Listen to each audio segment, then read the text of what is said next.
You ever think about quitting? It's the combat of life hammering the snot out of you. Well, stand by, dig in deep, and get ready to get fired up with us. Welcome to the Team Never Quit podcast, the #1 podcast that inspires you to fight on. I'm your host, David Rutherford, here with Mr. Never Quit himself, Marcus Luttrell. Our mission is to help you embrace the suck of life, to teach you the values of working your ass off, and to interview the most hard-charging people on planet Earth. We know life is hard. It's time for you to suck it up, Buttercup, and let us teach you to persevere in every environment imaginable by sharing real-world lessons learned by those who never quit. That's right. It's time, Marcus, for us to help them defeat the negative insurgency in their lives. You fire me up. Are you ready? I'm ready. Let's roll. Let's roll.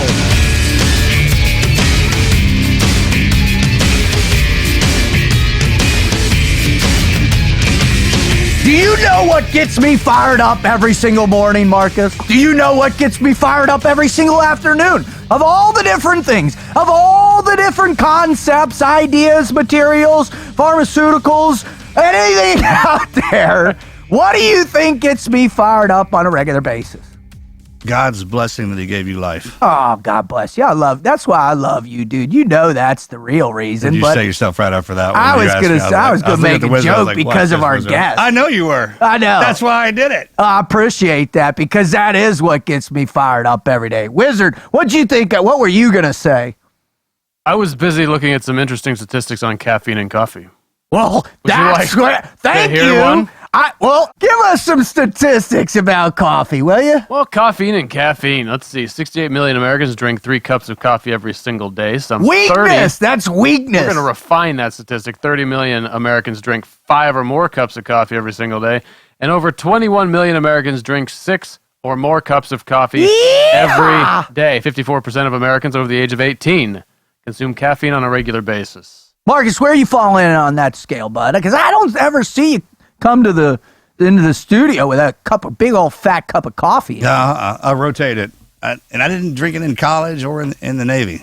You kidding me? I know, it's crazy. You didn't drink coffee? I got a great coffee story in the Navy. Ready? So there I am in 18 Delta, right? And we're at Fort Bragg, and we do our first in the field exercise for, I don't know, we weren't even out there that long.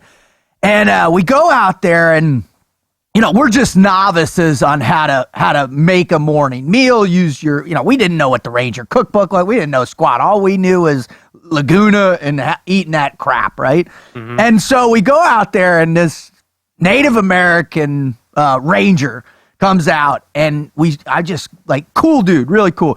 But he whips up this badass breakfast with his MRE. He says, "Here, let me take some of that from you and take some of that from you." Next thing you know, he has this gourmet meal. He's like, "You want some, Rut?" And I'm like, bless it, that's awesome. And then I go, "Well, what, you got something in mind for your coffee too? What do you do to your coffee, dude?" And he goes, "Oh, that's simple." He puts his water cup on the little fire that we had did. The old canteen, the silver one, the old canteen cup, puts that on there for a minute. Then he picks it up, puts his finger, his nasty ass, dirty, dip-laden, crusted finger, sticks it in there for temperature gauge, pulls out, it's like, good. Then he pulls out of his MRE, rips out the Folgers blend. Remember the old Folgers blend packet? Absolutely.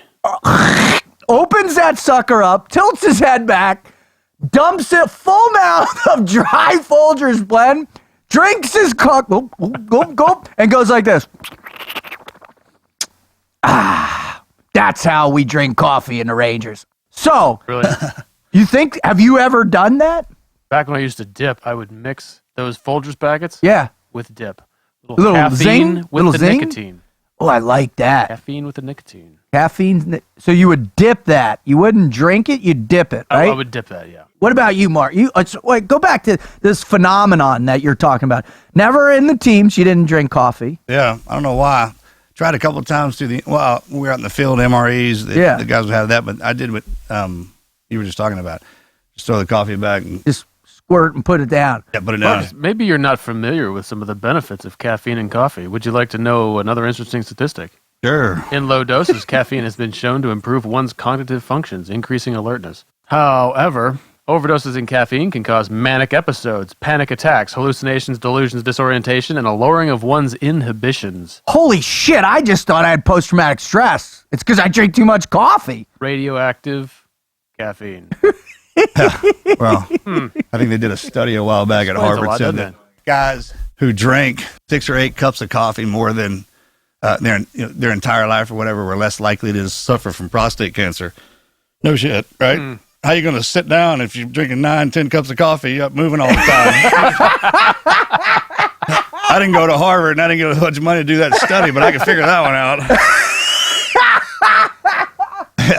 Did you know that over 350 million gallons of energy drinks are sold every year? A lot. And how much caffeine is fatal? Anybody know? Anybody know? Yeah. It's like 400 milligrams.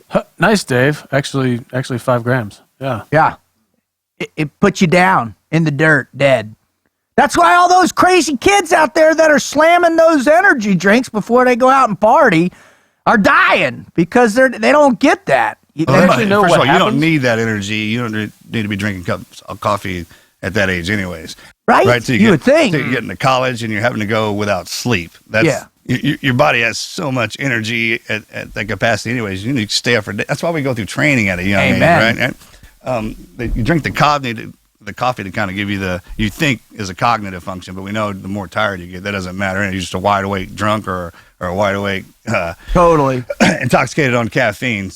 For a dude that doesn't know that much, doesn't drink coffee, you sure know a lot about coffee, brother. I'm impressed. I know what it does to my guys. I learned all that stuff. And we were talking about one of my 18 Delta instructors. He was pointing out one of the instructors, I think, because I said, man, he got a cup of coffee in his hand every single day. And so he stopped the class and he gave a whole thing. He goes, if you overdo it, your body has an amazing mechanism. You learn this at 18 Delta. And what it does and what it doesn't do. He said we were out in the field and the guy didn't have access to coffee. His hands were shaking so bad he was combat ineffective. Couldn't focus. He got the DTs from lack of coffee? Yeah, exactly. The headaches, everything that goes along with it. And the body and what an amazing mechanism it is. And this is kind of what happens with drugs, where you get so used to what's on when you're coming off of it, your body's like, hey, I'm ready for my dose, right? On top of which it can manipulate your pain sensors and make you think you're in pain. 100%. That's how awesome is that? Your body can actually mimic the pain that it was in before you got on it, because like, hey, wait a minute, I want my pills. Before I was taking these pills, I was in this pain, and this is what gave me the pills. So I'll just go ahead and tell the body that this is what's happened. Yeah. That's that neuroplasticity of addiction. Exactly, man. It's great. Dopamine, all that. Oh, it's awesome. It has the body can literally make you do something. Well, when you start breaking down the neuropathology of how dopamine works and how all those addictions work with your brain, it's one of the coolest things in the world. And that's why you see, when you really understand that and you see somebody in the throes of addiction, man, you should have some sympathy for them because their brain has been rewired and is producing chemicals in a way that is literally destroying how they think and act and feel. Yeah, and you can retrain your body when you get past it, and that's kind of that cognitive part that you realize that's what's going on. And the same way with coffee. So you can drink 1 cup, it doesn't work, you got to go to 2 cups, and that's your body saying, all right, well, this is as far as we can take this with this coffee deal. So when you back off of it, and they say you take a break on it, and when you drink it again, it gives you feel that boost coming back up. That's why I rotate my energy drinks. Like I'll drink coffee at Exos for 2 months at the least, and then so it always gives me the kick when I go down there because I'm in physical therapy. So I use all of that, and then when I get back out, I'll switch to the Spark, or then it's just water. Summertime, just outside working. Use the sun for energy. Well, I'll tell you what, man, what's interesting and what I think is driving this, in fact, I know what's driving this, is Why are we talking about coffee, Dave? Well, because we got my main man, Evan Hafer from Black Rifle Coffee coming on. And I'll tell you what, this cat, first off, man, you guys, this is one of my favorite people in the whole world. I love this guy. I met him when I was working for the agency on my first trip over there, and he's phenomenal. He's this wonderful veteranpreneur. He started a couple businesses, and this is the one that's just taken off. He's killing it at Black Rifle Coffee with Matt Best, one of our very first guest we had on. And Marcus, you also know all these. You know Evan from doing the Range 15 movie. Yep. And Evan has one of the funniest scenes in the movie that involves his private parts and a zombie midget or small person. But more than that, I love his intelligence and how he approaches things. So why don't you, talk a little bit about, you got Evan's background on there for me, bud? Wizard? Yeah, he, let's see, he's been in the Army in either reserve or active duty capacity since 2000. And like you said, he did some work with contracting along the line there. But Black Rifle Coffee is really the biggest. Entrepreneurship is going to be the topic of this show, and that's the big, interesting point. We're going to, hopefully, depending on what his Never Quit story is, get into some of that with him. But Black Rifle Coffee is completely veteran-owned. It's a small batch coffee roasting company. I love this quote here. They want to emancipate fellow conservative Americans from corporate coffee.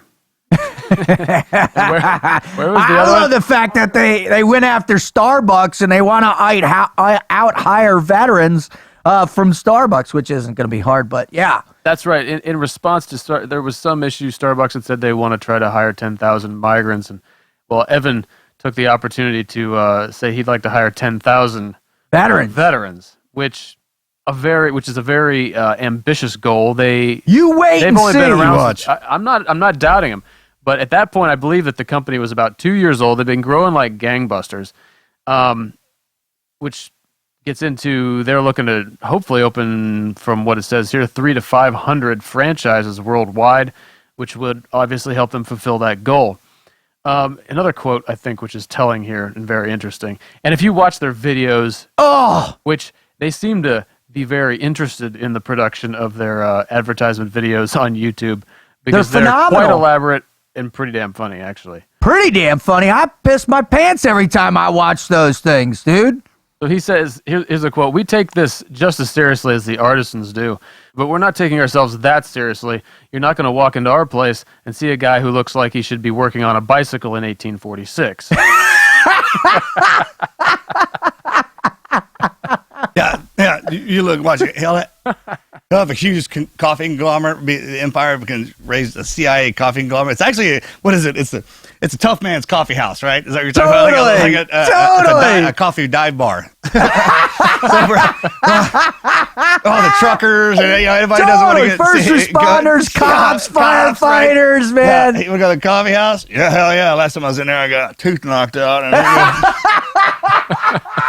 It'll be the first coffee house in history where you go in and you can get in a fight. There's pool tables in there. Oh, God bless it. They're not going to call it a coffee house. They're going to call it a coffee bar, right? A coffee bar. Right. For sure. And I bet eventually, you guarantee, I bet eventually you'll buy booze and coffee at the same place. Coffee in the morning, all those old coffee pictures. Here's your nice. How many hilarious. Have a nice cup of shut the fuck up. You had to bring that out. That was like my go-to, man, in the teams. And my chief would say that to me like every day, dude. Rutherford! You have a cup of shut the, That's our Steve Daddy's generation. I Totally. heard that all the time, man. Anytime I open my mouth. Yeah. You're in a cup. Yeah. Then shut the. Just slide it across. Slide it right over to you. Roger that. I'd like to speak to you for a second. Yeah, right? Yeah. I love it, man. Well, I'll tell you what, man. I think, not only is Evan going to talk about this amazing company that he's built, but you're also going to learn a lot about his focus, his mission statement, man. I'm telling you, to have him come on and share with us about these topics and to tell his Never Quit story, man, this is gonna be epic. Even though he's a Green Beret, it's still absolutely gonna be epic. What do you say we bring him on, huh, Marcus? Oh, yeah. You ready? Yeah, absolutely. Evan Hafer arriving. Hey, man. Yeah.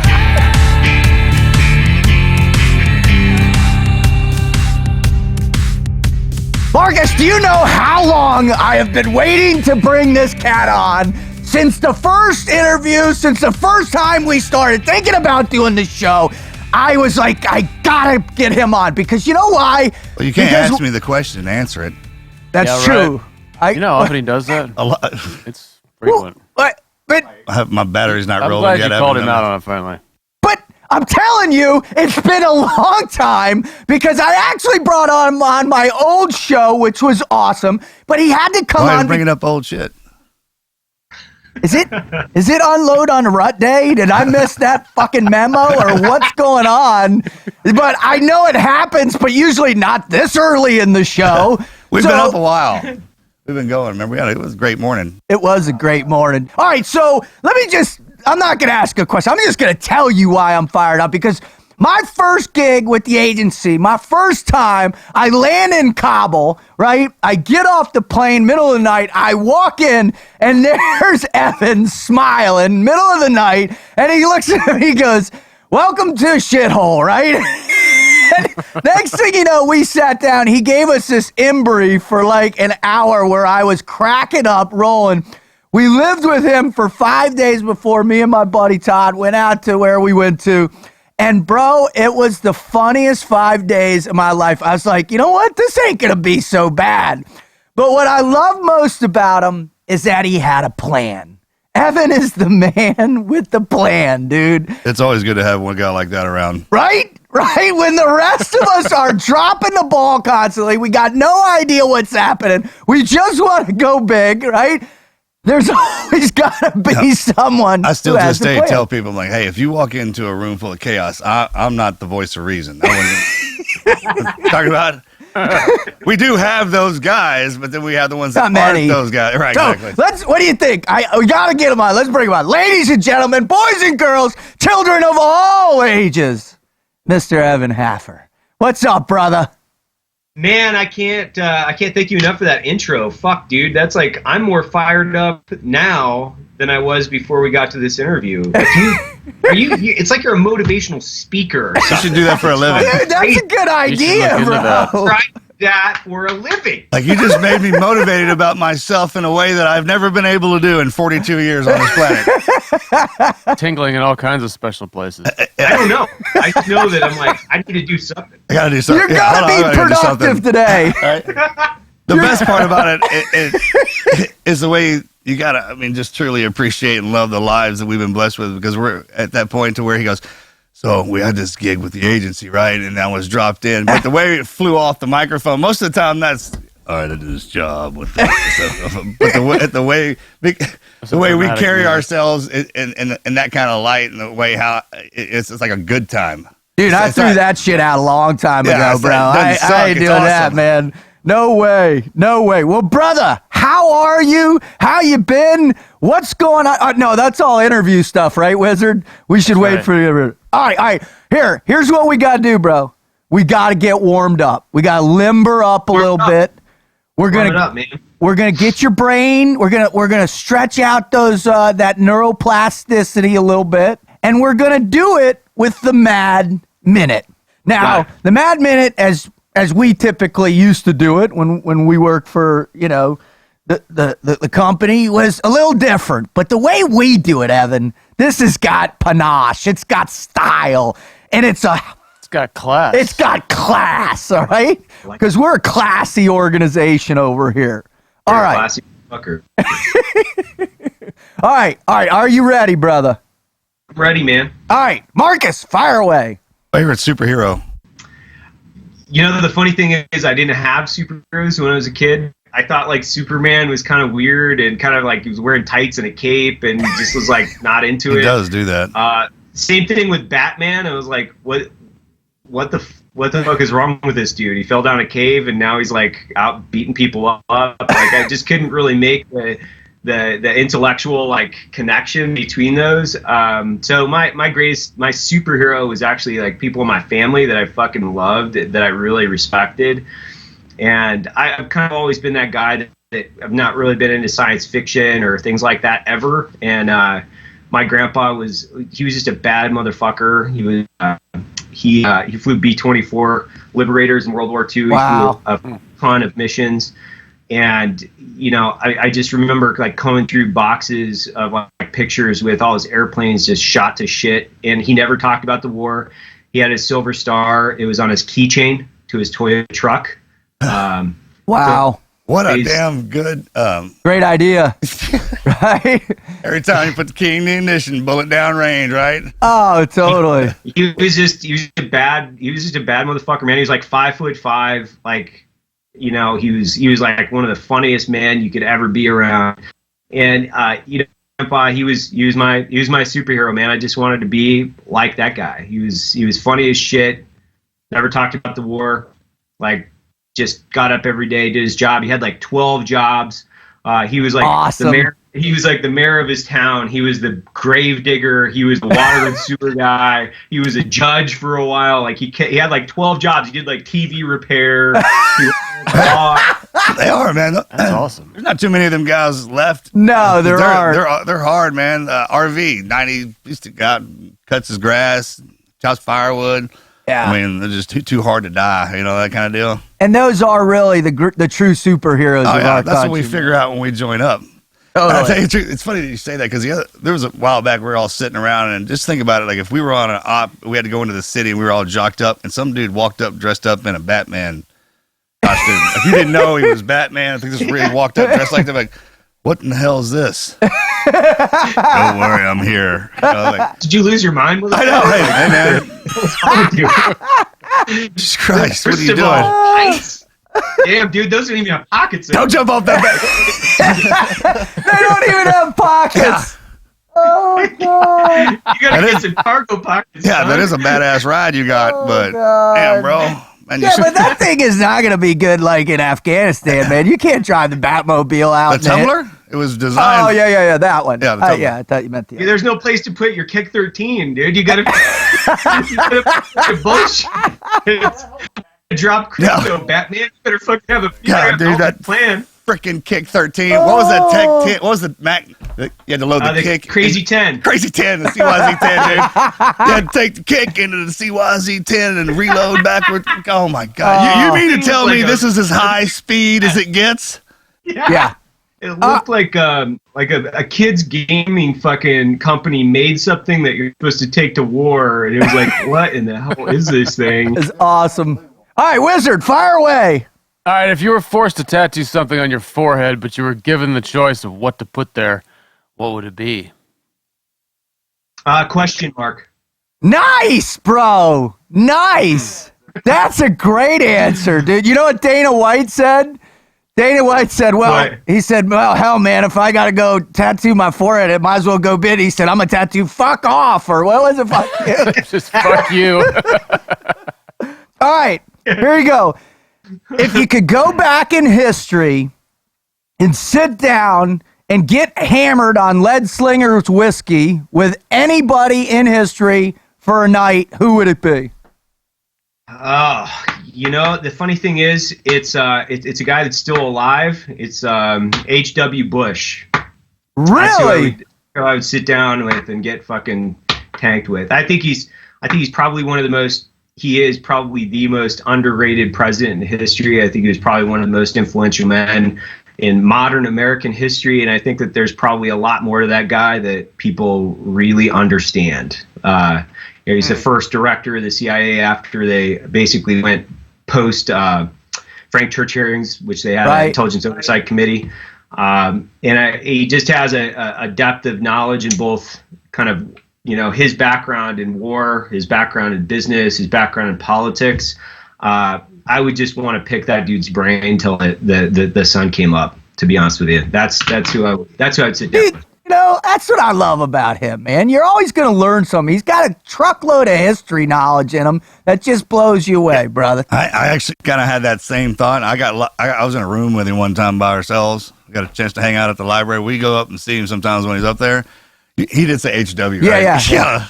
And awesome guy. And you're right, man. If you back up his past and look at everything that he did and what he qualified for and what he ran, it was amazing.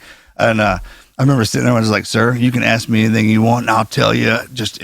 I can keep a secret. I know you know something. Just give me something, I swear. I swear. Come on, was it Roswell? I know you know, sir. And he said, you ain't getting shit. You're a good boy. You're a good boy. All right, send it, Marcus. First car. 1963 Chevy Impala. Two or and, four. Two-door, like super clean car. My dad basically was like, "Hey, I'm going to buy you a car that you have to work on because you don't know anything about mechanics." What color was it? White. Yeah, It was white. White on white. It was white with red interior. It had 3 on the tree. So 3 on the tree, and, awesome. Dude, wait, how is your dad just as cool as your grandfather or what, bro? He was just a guy that was like, he's a hardworking dude. He's a logger, and he just felt like the best way to learn how to work on something was to give me something that I had to work on. So I spent, almost every it seemed like every day I was working on that thing, whether it was like, carburetor adjustments or fucking changing plugs or doing something. Like, it was like I had to work on that thing actually to get to school. So there was like no ifs, ands, or buts around it. Like, I had to. That's genius. That's back in the day when my granddad would say, like, your car is your woman. You treat her, you got to pay attention to her and talk to her and work with her every day. That's where that really came from. You don't really hear that much anymore, man, but that's why. And you're right. We have those old cars here too, man. Every day, something you got to pay attention to them. That's epic. Wizard, fire! If you could raise one person from the dead and bring them back to walk in the modern world, who would it be? Why? Wow. One person to walk in the modern world. George Washington. I think he would be a constant reminder as far as where the country is today and where it started. And with basically pulling the country back in on azimuth. What do you think he would say? I think he would say that the government has lost oversight or its direction specifically related to who they work for. Mm-hmm. All right. I dig that. Right? This sets up my question, what I was debating to ask, and it's the same question that we asked Matt because Matt was like our second guest ever on the show, right? Is if you could be president for a day, what would you do? What would be your executive order? Oh man! Or just what would you do? Because he said basically he would create an international incident by sleeping with Putin's wife. Who said that? That's right. that is pretty good. I think from from my perspective, like, you'd have to start somewhere, and I think you have to have more emphasis on domestic policy. I mean, granted, there's a lot of shit going on outside of the country. I think we kind of lost oversight as far as like what does the definition of winning a war mean? Doesn't mean long, sustainable, low intensity conflict that continues to fucking drag us into bullshit for decades on end. It actually means just going and fucking stomping mud holes in people and then fucking bringing dudes back. And I think that saves the government time, money, energy, and a bunch of other things. So from my perspective, it would be, let's take the fucking gloves off, let's get real, and let's get our fucking dudes home. Amen. God, preach it, brother. All right. Man, you're on a roll this morning. Did you have a cup of Black Rifle coffee this morning or what? I had like 3 cups of coffee out of my Black Rifle Chemex, and it's funny, I'm drinking out of another veteran-owned coffee company's mug, which is Compass Coffee, but I got it out in D.C. The dude's a former Marine that I got coffee from. He's a good dude. We got to support those Marines. Yeah, They're struggling with tactical kit now. Yeah, right. All right, Marcus, last question. Go. All right. If you woke up as John McClane, which Die Hard would you want to play out in real life? Number 1, bro. Yeah, right. I mean, I'm not Nakatomi Plaza myself. I'm a Nakatomi guy too. I'm a Nakatomi Plaza guy. Oh, now man. I have a machine gun. Oh, yippee-ki-yay, motherfucker. Yippee-ki-yay. The airport in the snow. Day. That's what I would say. It's Christmas every day. Christmas every day, right? Yeah. All right. Well, Evan, that was outstanding. That had to have been one of the best back and forth of highly intelligent answers and hilarious answers we've ever had for the Mad Minute. Thank you very much, sir. But the reason why our listeners come here is because they're out there. They're in the combat of life right now. They're getting hammered. They're getting crushed. That negative insurgency is pummeling them down, bro. and they're struggling. They don't know what to do. They don't know where to turn. And fortunately, we've been incredibly blessed to be able to start this show so they can come here to hear guests such as yourself share incredible, amazing, never quit stories that help ignite them down that path to salvation. So, my brother, my dear old friend, man, would you please share with our listener your greatest never quit story or stories?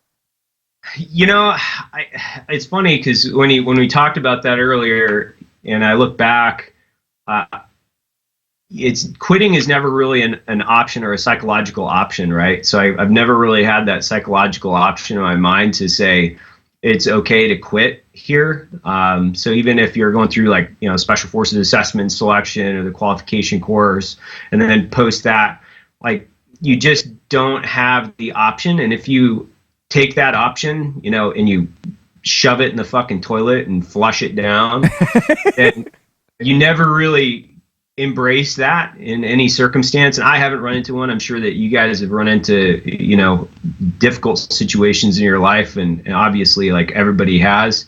But I try, when that thing starts to boil to the surface, what I've tried really hard to do is just fucking flush it down the toilet. If it starts to come back up, I plunge the toilet and get it back down.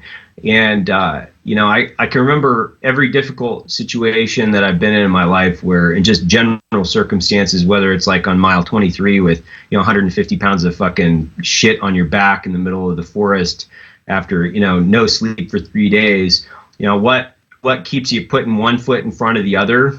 And, you know, from my perspective, you know, fear of failure and in the circumstance of being able to look myself in the mirror every morning and go, hey, am I going to be proud of what I accomplished? And have I put literally every last ounce of effort into it, to the point of which, you know, there's the only quit is the fact that your body is not physically capable of moving another step or another inch or crawling another fucking centimeter. And if it's just not an option, you know, it's a lot easier for you to not think about it. And you know, whether it was in war with, you know, my Special Forces ODA, or post service, you know, in circumstances where things are fucking really going pear-shaped. You know, and honestly, I can tell you, like I've been in a couple pear-shaped situations, and most of that was outside of Special Forces. You know, Baghdad in 05, 06, I was in a very, very precarious situation, and just in the southern portion of Baghdad in a thin-skinned vehicle with a lot of fucking rounds flying and not enough armor in any fucking section of your vehicle. There's just nothing there. So problem solving becomes fucking paramount in that situation. I just need to get the fuck out of here. And, you know, I found myself driving a lot in those circumstances. So I was the guy fucking driving and not shooting, trying to get the fuck out. And I think, you know, when you're outnumbered and outgunned and the only thing you can do is retreat, that's a shitty psychological fucking position to be in. In the Army, I never had that situation, right? We were always out. Always had superior firepower. We always kind of came in with the authority. Then when post-service, when you're only like one or two guys, and this wasn't even at the agency, it was with some Australian SAS guys in Baghdad, and it was like the dudes were so fucking professional, those guys. So tight that they inspired you, and they also allowed the psychological effect of the situation to take over and say, we're going to get the fuck out of here. You know, don't worry, basically. They are cool as cucumbers, aren't they, man? They are fucking cool as cucumbers. And I think that the one thing that I learned was when things go pear-shaped and when it doesn't feel like you've got an answer, calm down and look for the right answer. And even if it's the fucking wrong one, at least you start making decisions and moving, right? And I think, you know, towards the tail end of my profession, I was in Mosul, and I was being pursued through the town of Mosul for probably 8 miles by the Iraqi army. It was just me and another guy in a car being shot at for the entire duration, trying to ring somebody up on the phone. I think we had a string of about 30 vehicles behind us, and we're in a low vis vehicle. You know how that's like when nobody knows who the fuck you are, nobody cares, and it just looks like the Iraqi army's doing their job at that point, right? Yep. So banging through alleys, trying to ring somebody on a 152. Complex problem solving and being able to decrease the psychological effect of the situation is quite literally the only thing I think that kept me alive in that circumstance, was just being able to think and navigate and communicate all at the same time in fractions of a second. And you know, the Kiowas, thank God they could find us, but thank God we could fucking convey where we were. It made it easier when you got 30 gun trucks behind you, right? Follow the long Your car string might of have been trucks. low vis, but your tail's huge.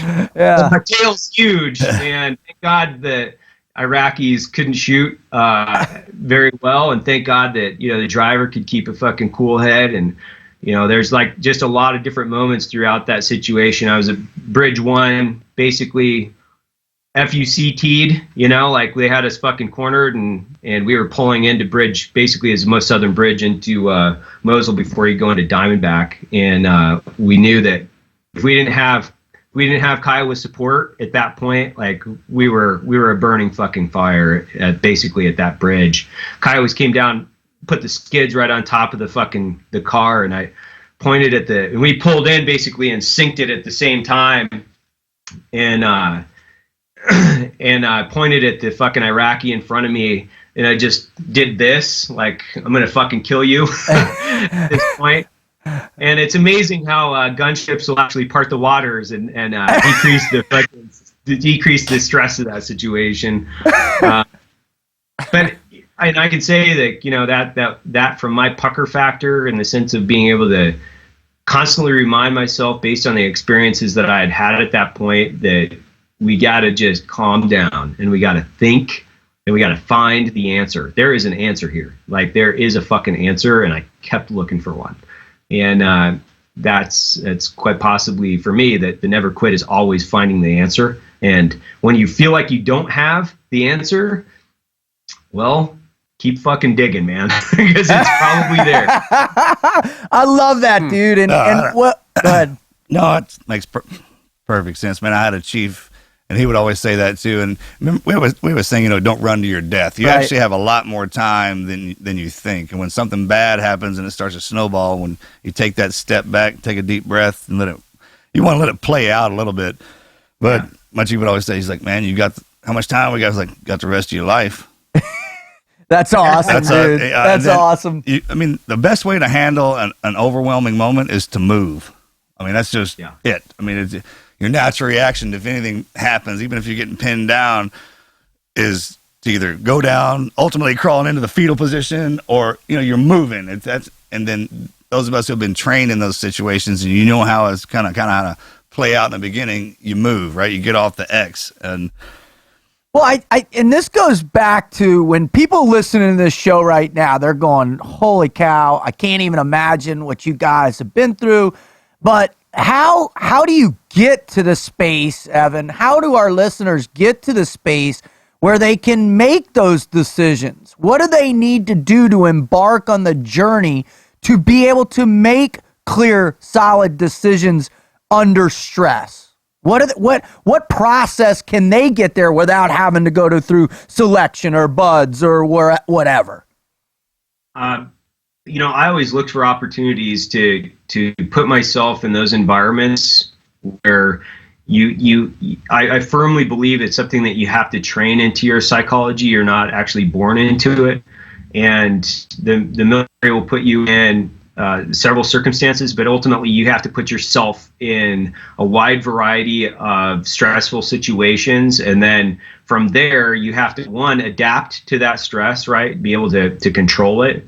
And then two, figure out ways that you can think under, like, basically the psychological overload. So controlling psychological overload and then being able to think you got to put yourself in those situations. I was still am. I do a lot of whitewater, like kayaking and rafting. I used to do a lot of like climbing.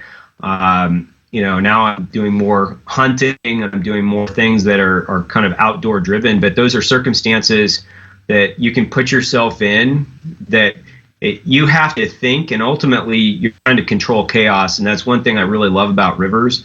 Rivers are not one of those things that you can control. It controls you. So you actually have to use the current and read the water the best that you can. But at a certain point, you have to relinquish control to the river. And it's funny. One of my partners, he's got a saying. It's through the river you'll find virtue.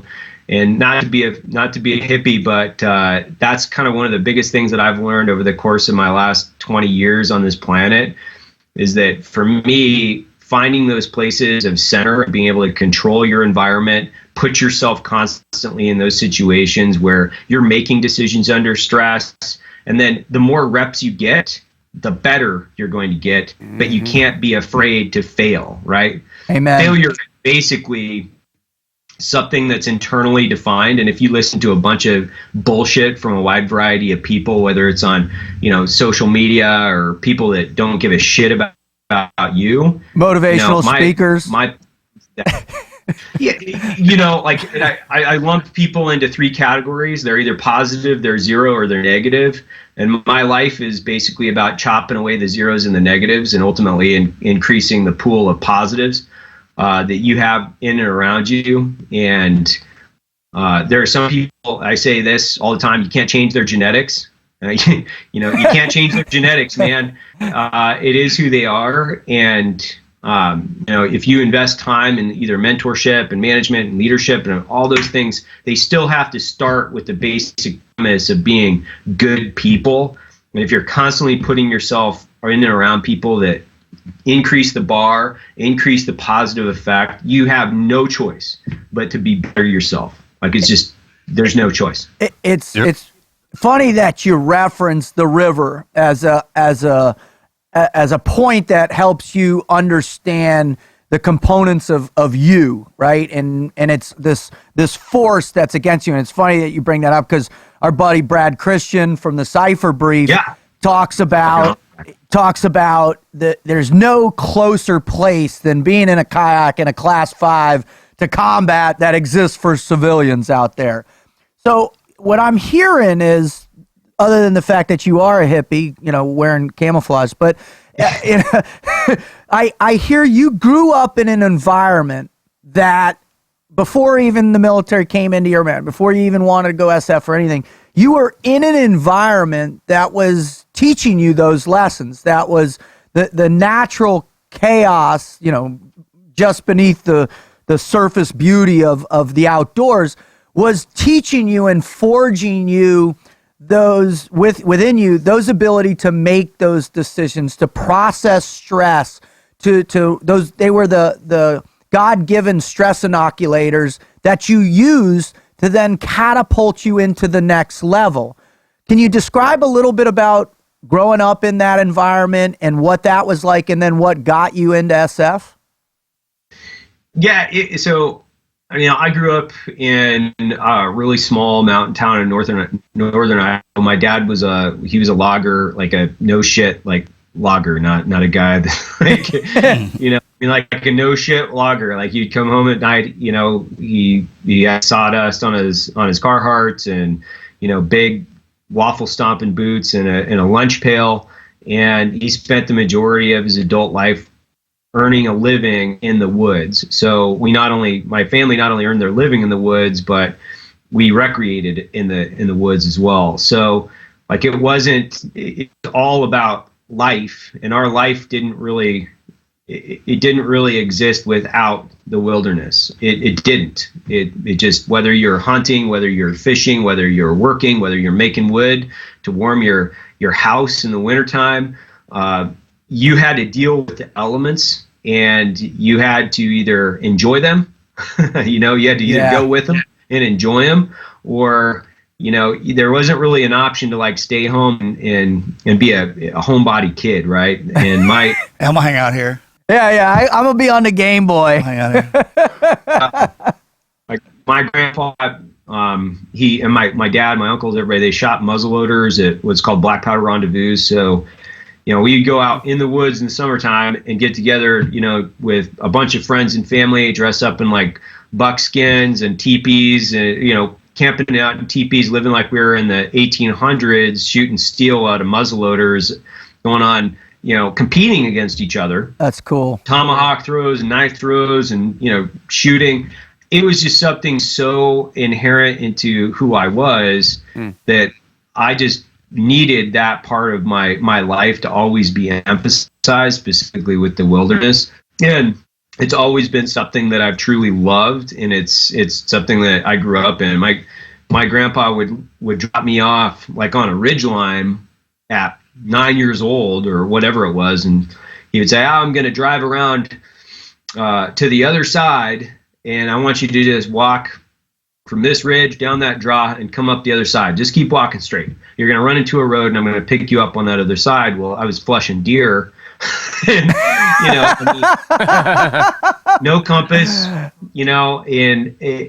that's the way that we lived. And so when I joined, SF, it was actually only a way at that time. SF was an image in my mind, right? It was like, what do all these guys do? I just wanted to spend more time in the woods, and at that time that was pre 9/11, and so. SF guys were just kind of known as like living in the fucking jungla, man. Like that's where that's what you do. Lived out there. Yeah. And I was snake eater, right? It's like I just wanted to live out of a rucksack in the middle of fucking nowhere, doing my thing for the United States government. And nothing else really appealed to me in any context as far as like I wasn't a water guy. I grew up in the mountains, right? So I just wanted to live out of a rucksack, train an Indige to overthrow countries. That's what I wanted to do. That's awesome. And so obviously, what's even better is that we've created a platform for that. Like this, our country and our people have created an outlet for us to do that. I mean, I'm the same way when you're growing up, man. It's kind of like I want to go hanging out in the woods and live there. And when they find me, I'm a different color because I hadn't bathed in months. And that's what greeny beanies, man. That SF, that FID that y'all do. That main component is really something. That's why their pipeline's so damn long. I mean, the 18 deltas all the way from to the echoes. It doesn't even matter, man. You're going out and living in wherever purpose versus presence, right? Or back. I guess it depends on what time of the year it is, man. But no one other unit does that, and I just thought that was always the sexiest. Oh, bro! Like from the early on when I was a kid, it was SF, man. It was Apocalypse Now. It was Rambo, dude. Deer Hunter, man. It was Rambo. Yeah. I mean, badass, man. So I can see the appeal. When in the process, after you had been in for a while, did this, what were you learning so much about, this never quit mindset as it began to play out on a bigger level, right? As it related to interagency workings or different units and this collective mindset that was spread across, whether it was the SAS, the agency, whatever, how relevant it was to be attached to those positive type of people in your life for the long term. Yeah, it's absolutely paramount. Like, the one thing that I would say is, that being around a bunch of guys from the same unit, the same subculture, the same background, you're not exposed to different services really, unless you go and train them as an SF guy, and then you're training with them. The guys that I met in Special Forces, it was like a cultural assimilation in the sense of like, if you get a good team, they wouldn't allow that psychological negativity to even encroach upon the team, right? So, team dynamics, making sure that everybody's kind of moving towards the same mission, beating every obstacle, right? Just there is no such thing as an obstacle. It's a problem that you have to solve. And that was absolutely paramount as far as, the guys that I respected and truly loved. They were fucking badass dudes that were really smart. And yes, that's like, it's one thing to be just tough, which is, I think that is something that you have to have. But if you're tough and you're physically tough, psychologically tough, and you're fucking intelligent on top of it, man, the world is your oyster, right? And intelligence comes in like wide variety of things. It's not just doing fucking calculus or something like that. It's being able to work through very complex problems and finding an answer with conventional and unconventional solutions. And that doesn't take a guy with a high IQ. That takes a guy that won't quit to develop that portion of their body. And I've been around plenty of guys that were really smart. They couldn't leverage their gray matter. So they were really intelligent. They were tough, but they couldn't leverage their gray matter for whatever reason. And a lot of that was complacency and laziness. Yeah. So, don't be a lazy bag of shit. Leverage every piece of the assets that God gave you. And the gray matter is probably the most important muscle you can leverage. Oh, absolutely. If you think about it, most every human, when you get up in the morning, there's something that you do that you're going to start and you're going to finish no matter how bad it gets. Right. No matter how mundane, from making coffee, washing dishes. I guess with us, man, that applies to everything, no matter what we do. Right. And if the fear and of the unknown is kind of what drives us. It's that fuel for it. And then once we just get all we are is master of the basics. You just sit there until you get the basics down. And then we hone that in. And there's not too much more sexy stuff that goes on top of that. It's just how fast we can execute. Amen. And if we do throw some of that flair on the end of it, when that's what that is, because when we get hit, it goes away, right? It falls apart or some shit, because it doesn't even make sense to practice it that hard. Just, I thought of that at the last minute. Well, that didn't work. But guess what it did? The basics that we boiled ourselves down to, the never quit thing, you never really even think about it, man, until somebody else comes in talking about wanting to quit. And then it presents itself. Yeah, it presents itself like, wait, that was an option? That's how that festers. First of all, just don't even talk about it. Whatever it is you're doing, this is it. Yeah. That's all that exists. Like if we want to get in shape, it's not a lined out time, date, and this, that, and the other, or the diet. It's just, this is the only thing I have in the house to eat now. And I work out because it's what I do. It's part of my life, right? Just no matter what that is, we'll find a way to do an exercise, even if we don't have access to a gym. And it's just that creative mind that goes around saying, bam, I have to be in shape. I don't have time to get to a gym. What am I doing right now that I can do to get me in that direction? Improve. Right. Incremental exactly. improvement. We find an out for every occurrence, or at least we try to. Most people think that point A to point B, straight line, that's the only way to do it. But in our world, there's the other 359 degrees that we examine from. And if you're surrounded and things seem overwhelming, it's not retreat because you're surrounded. Retreat is backwards. Just move in a direction and then find the weak point and then go. I love how you reference in terms of creativity and using our backgrounds as a launching point for that creativity. Once you're talking about, Evan, what you're saying is, once you have the confidence in that ability to make rapid decisions, to manage stress, you have a great, group of positives around you, great team. Now it's a question of being creative. And that's kind of what I was hoping to share with the audience about when I first met you. You were the first guy in contracting, and I've been contracting a long time, that when I asked the question to, well, what's your out? What's your plan? What are you doing? Man, you hit me like a mod deuce of ideas about what you were going to get going and what you were going to do. And I got to tell you, man, that's my really... What I love truly most about you, Evan, is the way your brain works in that creativity to recognize pathways of opportunity that shouldn't even be in our wheelhouse, but the never quit is not even an option to get that going. Can you describe in your past and at that time, and this for our listeners, this was like 2010 when I first ran into Evan, can you describe where that started building in you and how it has just thrived to where you're at now? Yeah, I think, contracting was one of those things. It was a means to an end, right? It's kind of a middleman to the rest of your life. And it's not something that, like, a lot of us are saying, hey, I'm in this for the long haul. I was in it longer than I wanted to be, and I also knew that I had to have an exit strategy. And as a former, commo guy, you always have to have primary, alternate, contingency, emergency, right? And for me, planning has always been one of those things like, okay, if this fails, and I also know that I've got a fucking horrible mouth and I'm hyper disrespectful, and to people that I find are either ignorant or lazy. So I also knew that being a government contractor was finite for me on a couple different lines, which is I was tired or I was gonna quit. Like there's just no way Evan fits into a fucking bureaucratic institution for the long haul. I knew that. I knew that.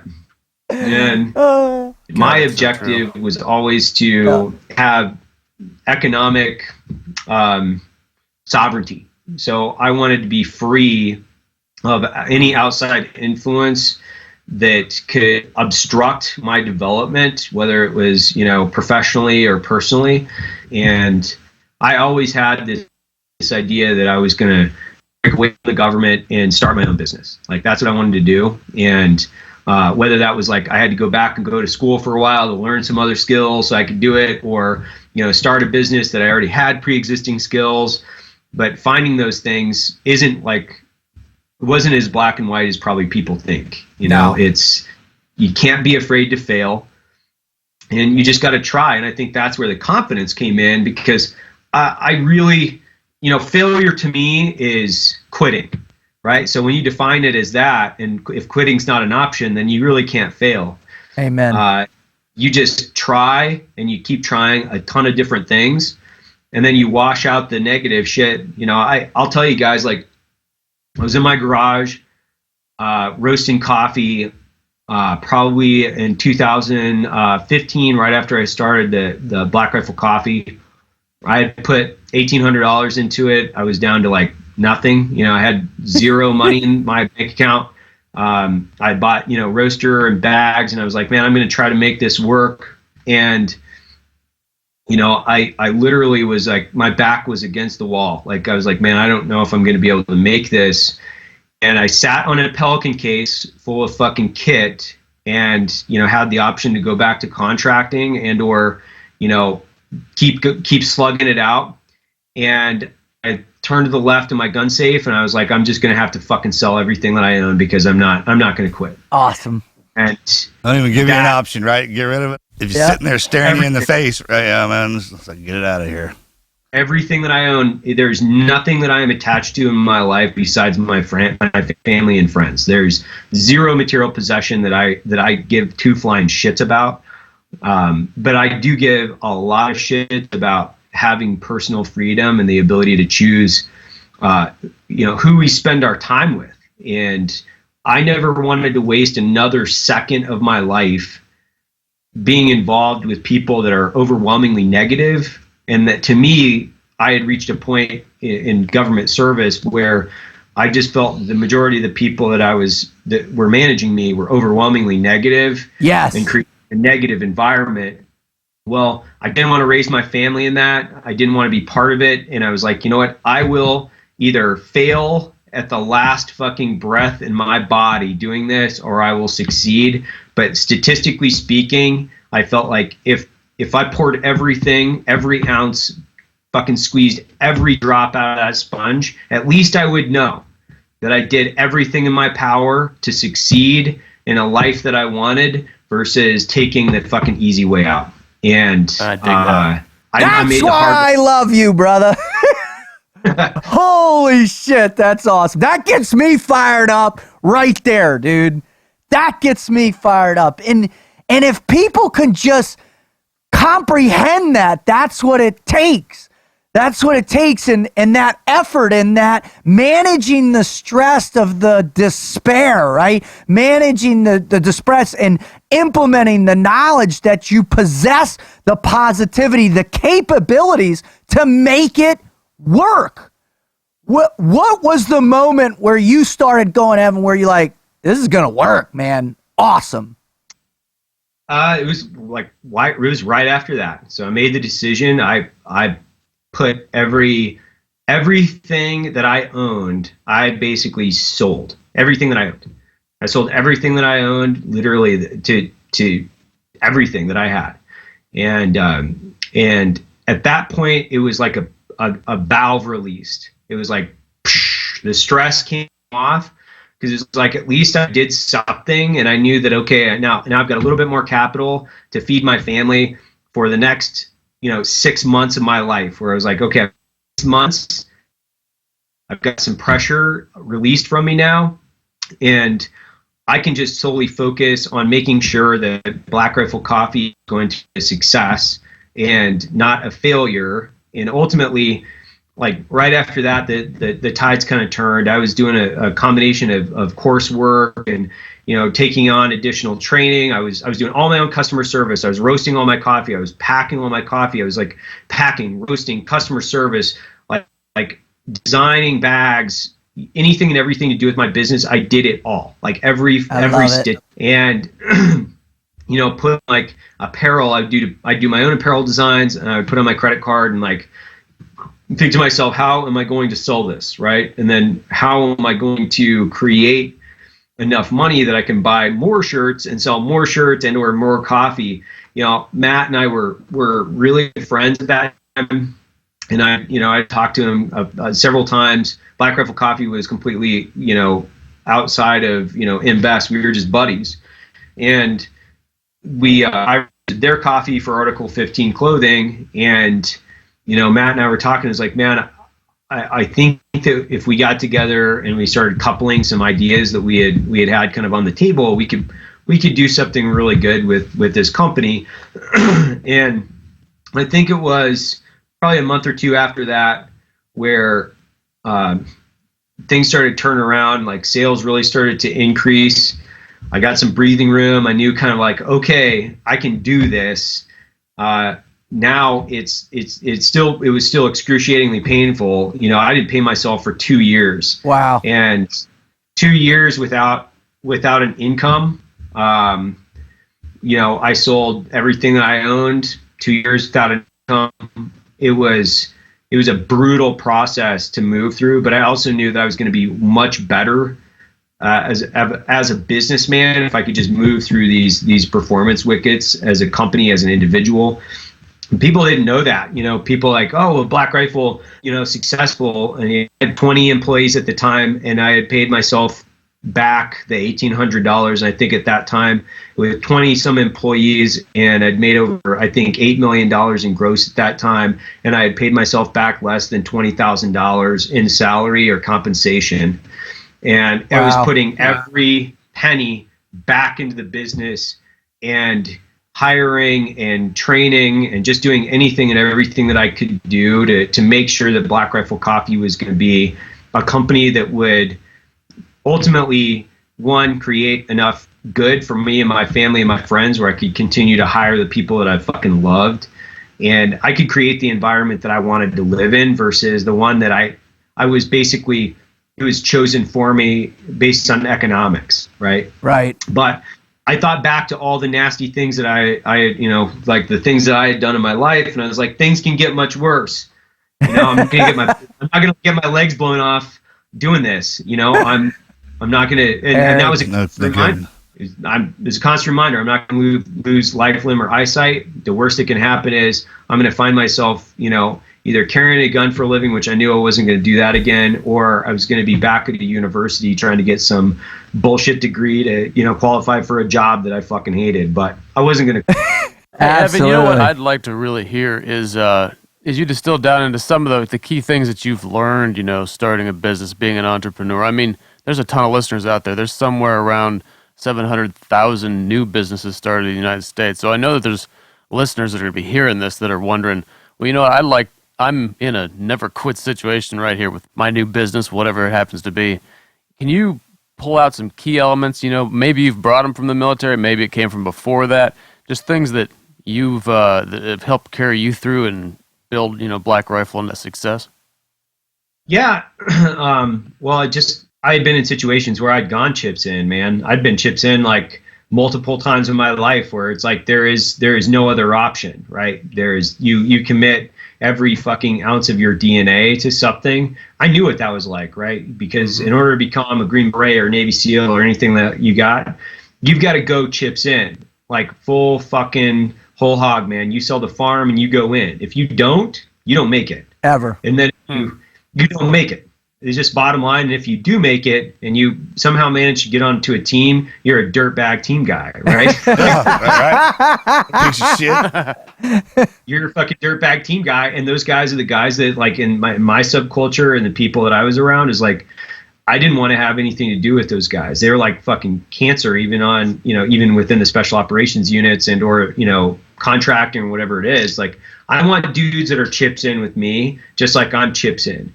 And referencing that, being able to say, okay, I've been in way tougher situations in my life, and I've referenced that 1,000 times, which is business is not going to get my legs blown off, right? Like, business is not going to, and life is one of those things where, like, okay, if I'm going to lose my life here, that's like the better of some of these options that I'm looking at and weighing at, right? And we know that. We've all done it. We've all done the fucking gamble, which is like, we've all said to ourselves, like, okay, the worst thing that can happen to me here is this, right? Yeah. Right. In really fucking bad situations where we've had to look at that reality in the face. It's not an abstract thought. It is fucking going to happen, right? And so being able to pull back that experience and go, I've been in tougher situations. I have proven that I am, psychologically and physically tough enough in order to be a 1% guy. And in business, when you have, it's some overwhelming statistics, like it's like 1 out of 100 businesses actually succeed. Well, I'm comfortable with those odds. I'm comfortable with those odds. I'm more than comfortable with those odds. Not having any never quit moments in your life, you're not gaining any ground. You're not really doing anything. It's people want to go out and anticipate all the money and success. That's a byproduct of doing what you love. I mean, it just kind of comes naturally. But if you're not hitting any walls, man, you're not really testing yourself. You want those there. We were talking about this the other night, man. Literally, if you're starting off, plan for that. Be like, all right, I got this, and this is gonna happen. This will be the good part. Where's my bad part? This guy right over here, he's gonna be my negative kind of. I know I'm about to deal with that. It's like constant pressure, and the only way we grow is through pressure, whether it's working out or whatever. Pain. Man. And yeah, you know what I mean. That lets you. The pain is there's multiple parts of it, but yeah, I mean, and pain is a matter of perception to who's in it. Totally. and to answer the second part of that too, Wizard, is I had to learn how to basically do what I call time triage, the prioritization of effort and work, which is I knew that I could put the amount of work into it. I knew that I was intellectually capable in order to do it. I knew that I was lacking in experience. So I would start to bucket my time and say, okay, this worked. This didn't work. Okay, I'll just invest more time and energy into the things that work. And I started making lists early on, and then I would assess what impact that activity had on my business, like on a day-to-day, week-to-week, month-to-month. And then I would bucket and push more of my time and effort into the things that were working and less of my time into the things that weren't working. That was probably one of the single most effective things that I did in 2 years. Was people would look at it sometimes like I was crazy, but I would look at guys, I'm building something that might not be a success tomorrow. I need it to be a success next year, but more importantly, I need it to be a success, 3 years down the road. And in order to do that, you have to look 3 years. So you're looking, strategically as like when you're looking at a business as a chess game. If I move my pawn here and I take this guy's pawn, that might feel good instantly, right? That's like the instant gratification, but I'm also making myself susceptible to losing my king if I make this move. A lot of guys in business, they just start making moves because it feels good and it's instant gratification. They're not thinking about how the big game plays out, and they're not thinking 3, 4, 5 moves ahead. I've always thought 3 years ahead. Like, I'm 3 years ahead now. Wow.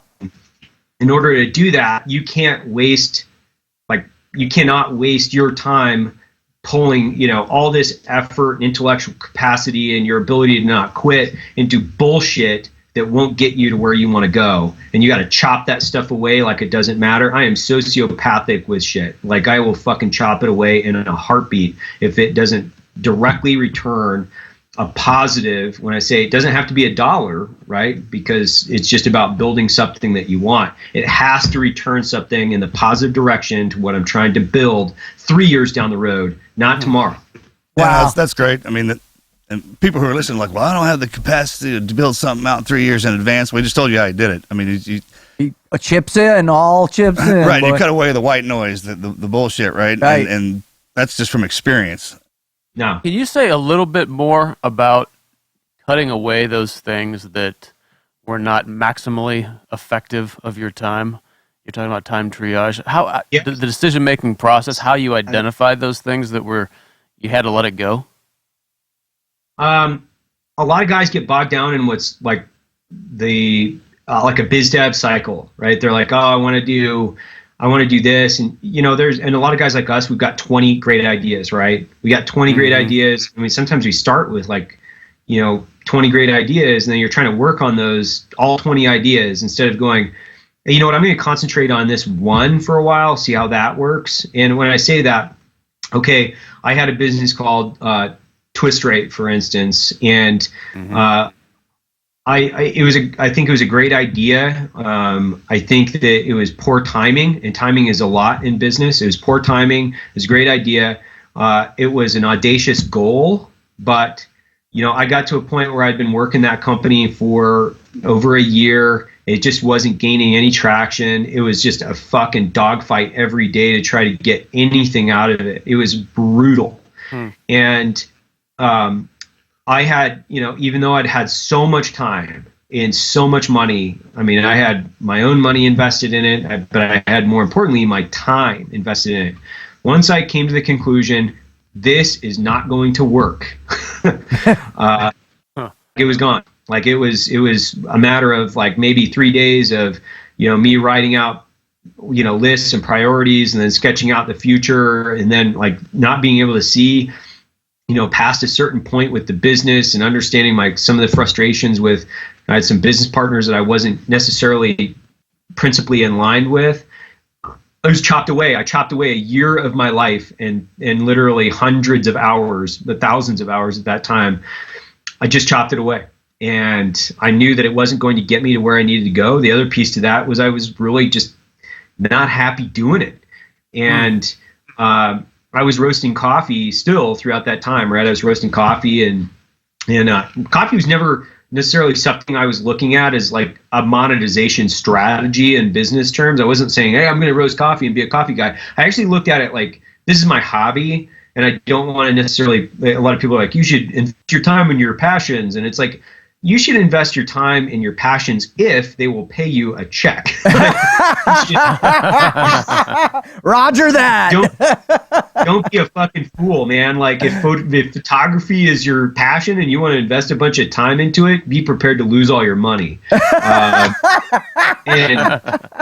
I chopped it away, and I had 3 businesses at the time. I had Twist Rate, I had Ready Man, I had Black Rifle. I had 3 businesses. I was so spread thin. I was working 20 hours a day, nonstop, just trying to figure out how to do this. And, I chopped away Twist Rate, chopped away Ready Man, focused everything I could. I went chips in on Black Rifle. And then in Black Rifle, I did the same thing. It was okay, what isn't going to return a positive, an ROI on my time, an investment on my time, is getting, bogged down into bullshit conversations with people that are never, when I say that, it's I was dealing with people at that time, I want you to roast my coffee, and I want it to be, you're going to make 50 cents a bag. And I'm no, I just had to chop away all those do better than that. All those stupid conversations that I was having with other people trying to get something off the ground. And I went and poured everything I knew and everything that I could get into as far as being able to dive into Black Rifle and be able to take what I felt was the highest quality product in coffee at the time and say, I want a coffee company. What do I need to do to make a coffee company? What do I need to do to make a coffee company that will be worth millions of dollars, not a couple dollars, right? I wasn't interested in creating myself a job. I wanted to create an empire that could have influence in our subculture. And, that's when I said, okay, you know what, Matt and those guys are really, really good at content. I'm really good at data. That's one thing that I've found out that I'm halfway decent at. You are a geek, by the way. You are. I am. Yeah. I loved like analyzing things. I loved pulling tools and looking at, traffic and why, and like all these things. I was like, I love this. Fascinating. But I still need to be able to roast a high quality coffee. I still need to be able to sell it. So I kind of said, hey, I'm going to have to chop away a portion of my company. I can't be the guy that bags the coffee. I'm going to have to hire somebody for $12 or $15 an hour to bag the coffee, pack the boxes, fold the shirts. Then it was like, I can't do customer service. Even though I want to do it, I can't do it. I've got to hire somebody to do customer service because that's their only job, and I can hold them accountable for it. And I would get tired, and I maybe not put the amount of effort that I should be into the customers. So I said, I'm going to focus on coffee, and I'm going to focus on the ability to properly market my product. Those are the two things. And that's the only thing I'm going to focus on. And that's when I started when I say chopping, like chopping those things away, but then hiring people to do those things is a really hard process. A lot of business owners don't want to hire people because they're like, I do it right now and I don't want to relinquish this authority and I don't want to do, they don't want to because of fear.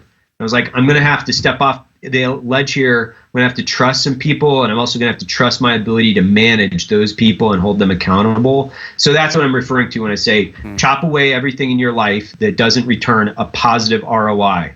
And that's it. Like for me, if I invest my time in the business, my family returns a positive ROI in a different way, which is they give me happiness, right? Right. And they give me happiness. Yeah, one thing for the other. I mean, ROI. That's the problem with us is once we get to that level, 20 different things, that's nothing to us when we're in there with the command, because you got your boys with you, and we obviously don't realize how much we cover down on each other, and then when you pop out, you start cutting it away because you're out there in the trenches by yourself.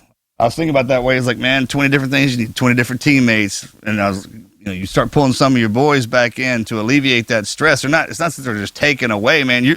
They become a part of it, make it stronger. Yeah. Yeah. Well, you know what I thought was originally so interesting about this idea of cutting things away is because, and this brings it back to our show of never quitting. Sometimes I think people go through mental gymnastics trying to make a distinction between the idea of never quitting, never giving up on something, but there is a time and a place to let things go and cut them away, like you just mentioned. Do you see there's a distinction there? What is the difference between a quitter, someone who quits something, and someone who just recognizes this has got to be eliminated? Great question. Well, here a perfect example is, if you have a leg that's gangrene and you have to amputate it to survive. Are you a quitter for amputating your leg so you can continue to live? That's the difference, which is there is a difference when you chop things away in order to create the individual or the success that you've defined for yourself. It's a necessity to life, actually. So it's not quitting. So when you quit, that's saying my mission statement. So if we go back to like my mission statement, which was to economically emancipate myself from government service and to ultimately live a more fulfilling and happier life. Happiness is defined by me, but how I do that's the mission. The vehicle that I drive, I'll drive 20 fucking vehicles, and the second that vehicle fucking runs out of gas, I'll shit can it and throw it down the fucking hill and get another one. That's it, man. Which is like when you define your mission statement in life, and you say, if you attach it to an individual or a specific business, and not necessarily like what is the strategic objectives of the United States counterterrorism objective, which is like to find and defeat terrorism internationally. It's not to kill terrorists in Afghanistan. That's just part of it, right? It's the overall international strategic objective has to be defined. So the individual has to define their mission objectives in a very strategic way, and they plug the individual assets into their life that they will need in order to achieve mission success. And For me, hey man, you have to be sociopathic when it comes to achieving your mission, because ultimately that's what you have defined for yourself. When you start redefining your mission, that means that you're probably wrong, or you haven't invested enough time, because I can achieve that mission. You know what I mean? Like, I can achieve that mission. I know I can. It also has to be reasonable as far as like, can I do this? Yes, I can do that. Fuck yeah, I can do that, man. I can achieve economic emancipation and live a more fulfilling and happier life. But how you plug those things in and define ultimately what's fulfillment, what's happiness, economic emancipation, what's that mean? Like, what do those things mean? Those are individual mission objectives within the strategic mission, right? So that's what I mean by that. And then everything that fucking creates an obstacle to your mission, you have to blow through it. And if it creates lethargy or additional baggage or weight, you chop it away, because it's decreasing your velocity to ultimately achieving what you're trying to set out to do. I dig. My I love brother, how you put it together. Evan, I got to tell you, man, what you just said to our listeners is exactly what people need to hear, dude. The way you approach things, bro, in all seriousness, is I've always just had such profound respect for you, how you do it, how you execute. I gravitated towards it, and I've seen a lot of other really intelligent, creative people do the same thing, man. I can't thank you enough for your time and your crazy schedule to come on and share with us, brother, your ideas, your wisdom, your journey. It's just such a privilege and an honor. I just, thank you so much for coming on, dude. Fuck, it's my pleasure, man. Obviously, like, anytime, like, you know how much I love you, Dave. You're like my brother from another mother. So, Amen. As time passes and schedules don't necessarily match, it doesn't defeat the actual, how we feel. And, I can't tell you guys how much I care about Dave Rutt, and cool. My friendship with him means a ton. So just so you guys know, like, Dave's like one of the most fucking positive, upbeat, influential.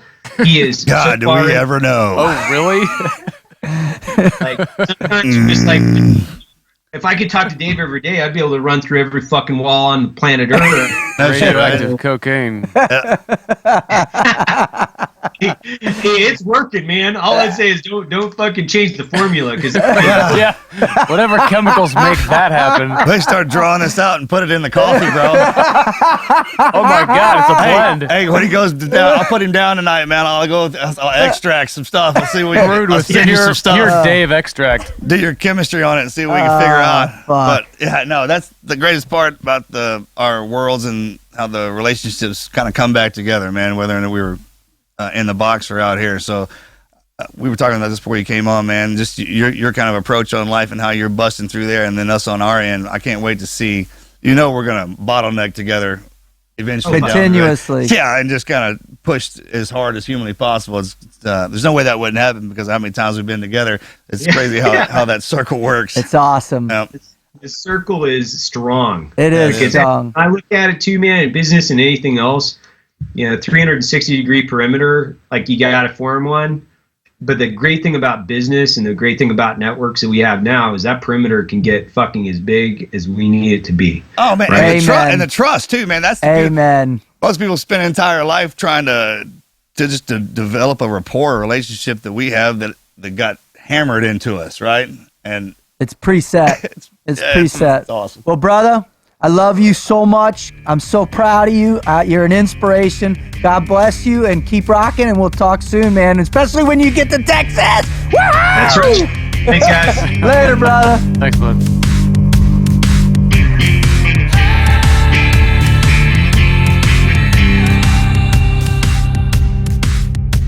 Bro, is my man, Evan, one smart Sharp, right? MF, dude. No.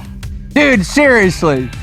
I tell you what, those guys we have in the platoon space, you walk in, they're reading a physics book or studying to go to medical school. Or starting a business. Right. They got like a whole thing going on off the side, right? Or they're managing stocks. That was in my first platoon. Right. It was when Microsoft was right. blowing up, right? And they're like, hey, dude, what's your Microsoft stock at? I'm like, my Microsoft stock? I don't even, my paycheck's gone already. But it was always those cats that were always, they had that mindset like Evans. Like they on top were of being always an thinking, SF, and you got all this going. Most people spend an entire career in one of them fields. right, and it's enough, right? But it was with him, and I swear, within seconds of meeting this dude, you could just see there was something. And I bet, he said it on the interview. He guaranteed, it wasn't coffee. He had no dream, but it was, man, he took this hobby. He saw the potential, and that's what he does. What I really love about Evan is his ability to look at the spectrum of the battlefield, see where the opportunities are, and then he goes towards those, and he does it all in, chips in, as he says. And I think Just like an operator. just like one. Just like one. Just like one. But he does it with that, that clarity of a businessman too. I mean, and it's funny. You could listen to his story all day long and go, well, damn, he didn't get his MBA from Stanford. He didn't go to Harvard. He didn't need any of that shit. All he needed was what, Wizard? Intelligence and motivation to go out and learn what you need to learn and pick it up. Because I know Which you... is becoming easier and easier Right, and easier as time goes on. People can go find out how to do about anything. Absolutely. Remember The the 18 access to information. Yeah, with Guys the would get access out, to information. the 18 Deltas, man, they got Asherman. He did the chest seal. It's just one of them things that we utilize in the teams that's kind of obscure to us, but then we find out a cool way to advance it. Yes. And then it's those guys who get out, and take it to a different level. Well, we're in the age of vetrepreneurs, right? We're in an age where you can literally, because of guys like Matt and guys like Nick from Ranger Up and all these veteran-based businesses that have taken these platforms to the next level to make our backgrounds, our attitudes towards life as a commodity. And to be able to sell it as it's attached to a particular, whether it's a T-shirt or it's a coffee or it's a motivational Stuff idea. we actually do and like to do in the military, right? We like to watch movies. Guys got out and learned how to make movies. Right. Drink coffee, learn how to make coffee. I mean, they're covering down on every little aspect of what makes... How come there's no veteran dip? That's actually a good question. Right? How come there's no veteran-based dip? And you'd call like one Afghan shit flake, right? God, You'd that's call tough over there, one, man. right? Iraqi stench. You'd call one, right? The Afghan green. That ought to be deodorant. No, because nobody's going to buy Afghan deodorant. Yeah. But like, Yeah, but you're right. There's so many out there. They take whatever market segment it happens to be or product, and then they create kind of a niche by branding it with the military. What was he calling it? Who uses it? Subculture, right? It's That's what Yeah, who Evan uses was it? saying. It's a subculture, and they combine the two things, and there's quite a few examples of success with that. Right now. Operator coffee. I'm an operator. I drink coffee. I operator coffee. well, what I love is with Marcus, and you played a major role with this in bringing our mentality with your books to the market, with your story.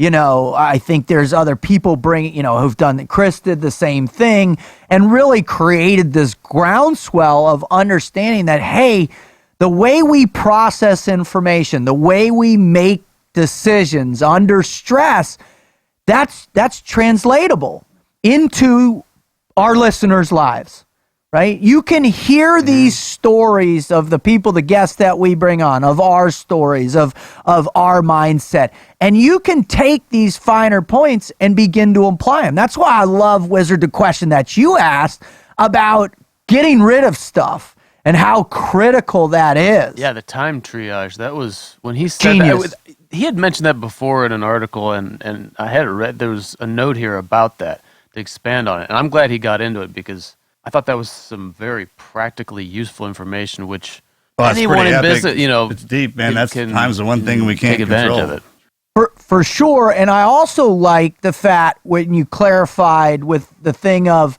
the quitting versus getting rid of the unnecessary. I mean, that it's trimming the fat. And I think it really creates this wonderfully positive environment of learning that failure is a positive part of your growth. of learning that, the stressors of chips all in. I mean, that concept is so foreign to so many people because the way we learn to compartmentalize our fear and to stay in the ever-present comfort zone, that, man, when you hear it, it's just inspiring. And people being afraid. This is actually Sir Robert started touching on that as well. Is not. We love you, Sir not Robert. Getting loaded down, encumbered by too many material possessions, financial responsibilities, social responsibilities.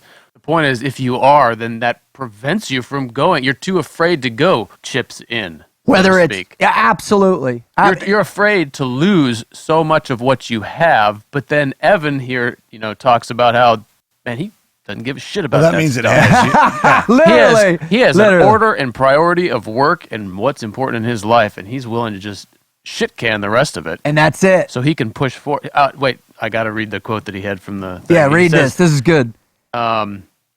Obstacles must be blown through, and excess baggage needs to be cut away because it decreases velocity.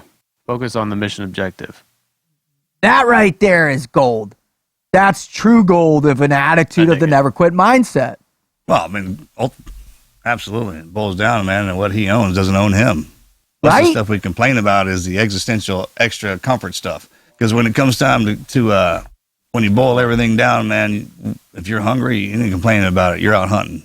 Nice. Exactly. And I think he did a great job of showing our listeners what that hunger entails, whether it was coming out of the woods as a kid, driving deer for his grandfather, whether it was going through SF selection with, 100 pounds on his back for 23 hours, whether it was running from Iraqi army in Mosul, or whether it's canning other businesses that aren't working, sticking to something that he's good at, and giving it everything he has to make that come to fruition, man. It's feeding the animal, whatever it is that drives us. That internally, right? Yeah, exactly. Yeah, and that's out there. We're eating that up. It's feeding the mind and the body the whole time. All those experiences, good and the bad. I love that concept. You're feeding the soul, right? With the effort, with the drive, with the accomplishment of the mission in front of him. And I think, man, and that's where the feeling of life comes from. Totally. And Evan is able to articulate that mission focus just about as best as anybody we've had on this show. Listen, if you're a first-time listener to this show, man, damn, you just got an awesome dose of information that will help you overcome those obstacles and drive forward and accomplish your mission in the face of adversity, man. I mean, that's who Evan Hafer is, and that's what Black Rifle Coffee's all about. That's their mission. And listen, if you're coming back for more, you're a repeat offender. Once again, I think, the three of us, the Wizard, Marcus, and I, have accomplished our mission in life, which is to deliver some positive content for you to help you find what you're passionate of and even go march forth unto the breach in the combat in your life to understand what it takes to overcome adversity, to drive on in the face of absolute failure and go chips in, man. Listen, if you want to learn more... Well said. Thank you, brother. If you want to learn more about Black Rifle Coffee and the team, please go to blackriflecoffee.com, where you can meet their whole team. You can see videos. They've got great coffee, by the way. They do make great coffee. They have killer T-shirts. They have all different types of things they're involved with. You can see all the different partnerships they're involved in. Go to YouTube. This is where so many people out there find Evan and the gang is through their YouTube videos. They literally, there's some of the funniest videos you will ever see online, and they are amazing. All right.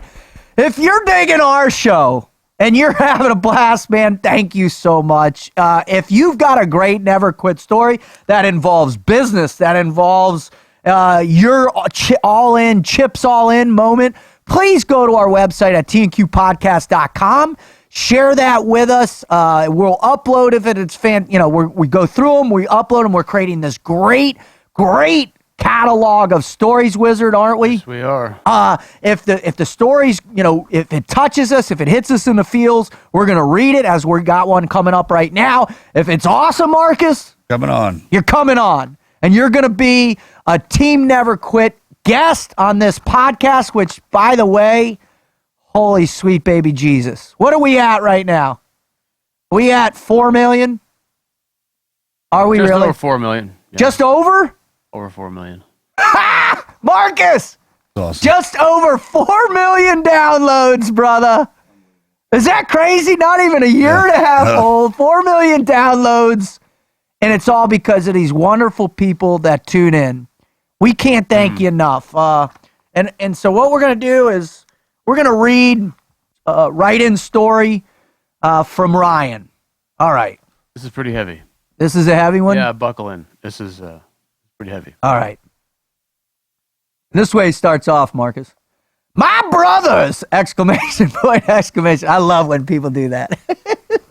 I can honestly say your podcast is one of only a couple that I look forward to listening to every time it comes out. The stories you share are incredibly powerful. There needs to be more groups like Team Never Quit! Exclamation, exclamation, exclamation. I wanted to share a bit of my story.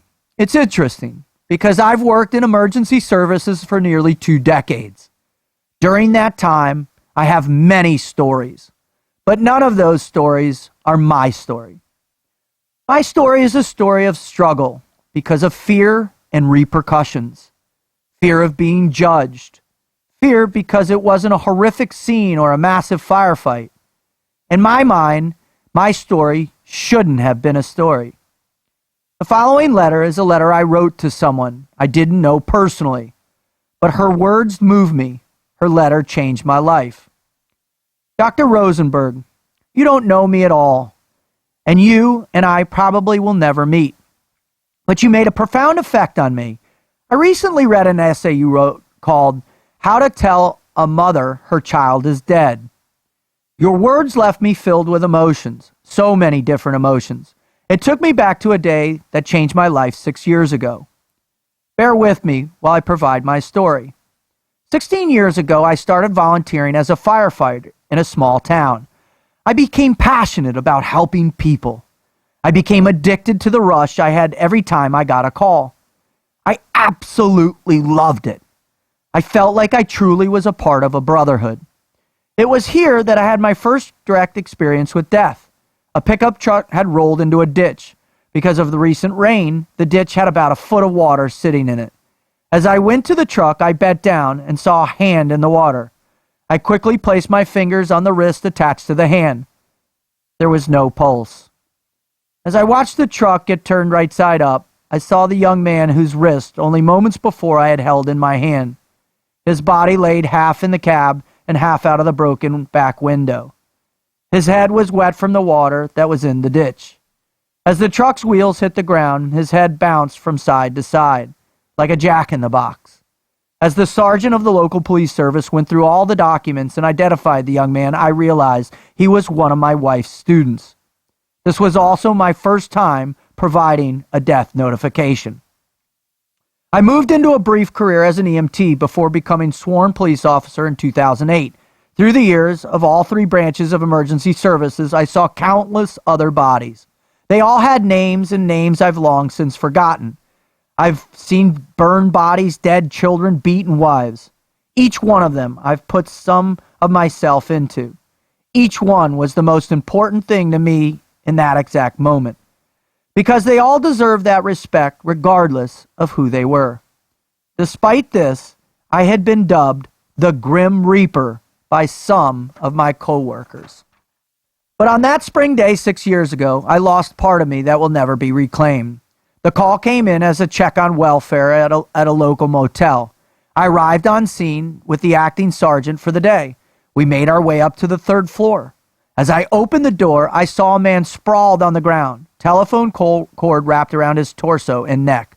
I bent down, and those same fingers that 5 years earlier had felt the wrist of the young man now pried their way under his jaw. The rigor had already set in, keeping me from moving his head to get better access. I was shocked by how cold he was. Another officer who was now on the scene turned the man's laptop towards me. The computer's internet browser was open to a web page dealing with schizophrenia. Around this town, I found an empty pill bottle.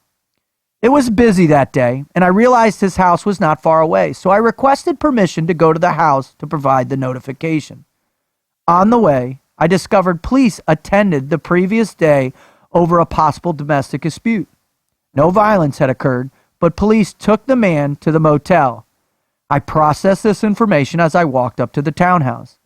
A smiling woman opened the door for me. She was so pleasant, calling me sir. She asked if I wanted a drink. I told her no and asked her to sit down. When she sat down, I also sat down and said I had some terrible news. I explained to her how I had just come from the motel where I found her husband dead. I was direct but respectful. When she asked if I was sure, I told her that I was the one who first was on the scene. Before I knew what was going on, she was on the phone talking in another language. By this time, a young girl appeared from upstairs. She smiled at me and started talking with me. Clearly excited to have a real-life police officer in her house, she didn't notice her mom crying. I spent time playing with her while her mother was on the phone. Maybe because she was about the same age as my youngest daughter. I was comfortable keeping her occupied while her mom dealt with the shock of the news I provided. I confirmed that this woman, now a widow, wanted to have victim services come by. They were pros at dealing with the emotional side of such a loss. Just before they arrived, the family's other daughter arrived. I looked at her and saw anger in her eyes. She walked up to me and stood only inches from my face and yelled, "Where's my daddy?" I froze. I focused on the anger in her eyes. The words rang in my ears. After this day, I started drinking every night I got off work. I began looking for ways to cope with the anger I had towards this man for having done this to his family. His daughters had no father. His wife had no husband. And I was angry at him for putting me in the situation where I gave the family news that would crush their reality. I repressed my feelings of loss, anger, confusion, and sadness. I hid it from everyone. Over that 4 years, I woke up in a cold sweat, hearing those words, "Where's my daddy?" I saw this girl as I went about my daily activities. I would never come closer than 6 blocks from that townhouse. I let the monsters inside me take over and spit on my emotional compass. And then I broke. Something inside me broke. I took months off. I met with therapists 3 times a week.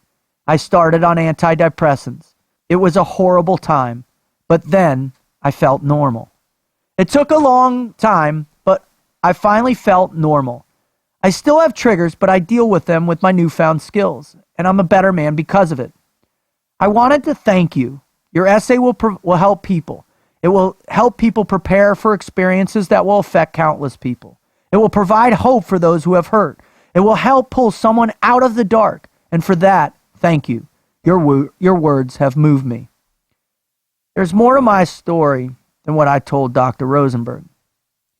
I didn't tell her how not only did I cope with my battle through alcohol, anger, promiscuity, and closing myself off from everyone close to me, but how I almost took my own life. The expression, "monsters are real and ghosts are real too, they live inside us and sometimes they win," has a deep meaning for me. In the letter, I talk about fighting myself, the enemy. One night, I almost surrendered to that fight. Before I ever sought help for this, before I ever told anyone how much this affected me, before I ever accepted that it was okay to feel this way, I did something that I hope no other person has ever had to do. I was working an afternoon shift alone. For days, I had been scraping rock bottom. I had abandoned many of my coping strategies, some by choice, some not so much. And now, it was just a raw, bare-knuckle fight between myself and the monster inside me. I found a remote place to park that day. As I sat there, letting the darkness cover me, I took off my vest and laid it on the seat beside me. I put my forage cap on top of it. I pulled out my badge and placed it in the corner of the front window. I can't explain why I did these things. To this day, I can't even remember ever going through this in my head or preparing or thinking about it. It just automatic. I just automatically did it. Then I removed my Glock 22 from my holster. I dropped the mag out of it and checked that there was 1 round left in it. Then I placed all my mags under my vest. I sat there for what seemed like hours. Johnny Cash's rendition of Hurt was playing from my phone. I sat there looking out at the nothing. Then I felt the cold metal touch my head as I aimed my pistol at the back of my skull. The cold spread into my temple and ran through my face. I would have shuddered any other time, but I just felt the release on this day. I started to pull the trigger, waiting for my gun to surprise me like my instructors had taught me. I felt the trigger moving backwards, and suddenly I saw daughters. I saw the tears of my youngest cries when I go to work. I saw my oldest bottling everything up inside her. I saw my wife next to me in my lowest of lows. She stood by me through everything. I let the trigger return to its place of rest, and then I knew I needed help. My story is not over, but I know others who have not been so lucky. A member of who I work with before I patched over to where I am now ended her pain the only way she knew how. Years before that, a man who I called Sergeant at times found his way out. And this is why I tell my story, because I like to believe that maybe someday my story will stop someone from ending their own. Maybe that's just wishful thinking. Keep up the good fight, Ryan. Well, I'll tell you, Ryan, I've been in that spot myself. And I want to just tell you how proud I am of you. And tell you how much God loves you for making the choice you did. For making the choice to stick around, to fight through, to never quit. So you could be there for the people who truly love you most. Because that's why we're here. That's why we're all doing what we're doing in this world, is to make those connections, to release the burden within our own selves and place that burden of love on each other. To share with each other, to grow in that love, and to make sure that other people can fight through that moment.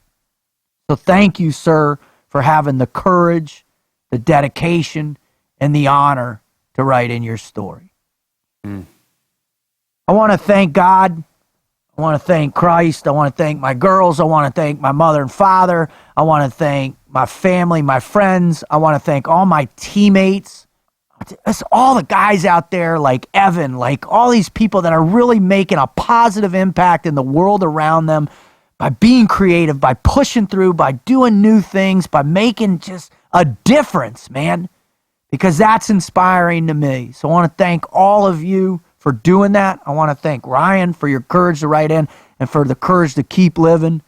And I want to thank you too for allowing me the opportunity to live out my dream to continue serving others with positivity. Ryan, I mean, good job. We found Team Never Quit, right? We get down that hole, we work our way back up. Now the motivation you have, changing lives. That's all. We just needed to hear that story. That's it, right? And that's kind of your starting block. Pushed out from it. Now we caught up with you. So thanks for doing that. Evan, brother, as always, it's an education, man. I got to tell you, that's keep charging forward, man. It was an honor to have you on here, and everybody keeps bringing us back. Like I said, we're always talking about 4 million downloads. That's unbelievable. It shocks us every time we come in here and sit down, doesn't it? So thanks for that. Wizard, everybody, man, God bless. I'm out. Out.